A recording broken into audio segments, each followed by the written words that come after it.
നമുക്കൊരു സ്മൂത്തി ഉണ്ടാക്കിയാലോ?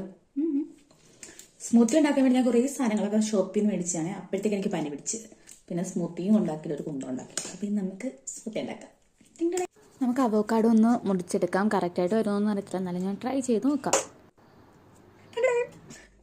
ആദ്യം കുറച്ച് കാഷ്നട്ടും ബദാമും നമുക്ക് അടിച്ചെടുക്കാം. ഇതാണ് ഞങ്ങളുടെ മിക്സി. ഇവിടെ മിക്സി മിക്ക ഭയങ്കര വിലയാണ്. അപ്പം നമ്മൾ നാട്ടിൽ കൊണ്ടുവന്ന മിക്സി. എന്നിട്ട് ഇതിലേക്ക് എന്താണ് അവോക്കാഡോയും ബനാനയും ഇടുക. അതിനുശേഷം എന്താണ് പാലൊഴിച്ച് കൊടുക്കുക. പാലൊഴിച്ചതിന് ശേഷം എന്താണ് നന്നായിട്ട് എന്നിട്ട് ഹണി ആഡ് ചെയ്യണം. ഹണി ആഡ് ചെയ്തതിന് ശേഷം എന്താണ് നന്നായിട്ട് അടിച്ചെടുക്കുക. എന്നിട്ട് കുറച്ച് സൺഫ്ലവർ സീഡ്സ് ആഡ് ചെയ്ത് കൊടുക്കുക. എന്തെങ്കിലുമൊക്കെ നട്ട്സ് ഒക്കെ ഉണ്ടെങ്കിൽ എന്താണ് ആഡ് ചെയ്ത് കൊടുക്കാം. ചുമ്മാ ഒരു ആർഭാടത്തിന്. പിന്നെ സൺഫ്ലവർ സീഡ്സ് പൊതുവേ നല്ലതാണ്.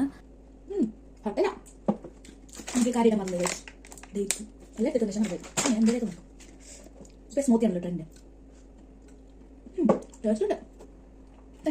ബൈ.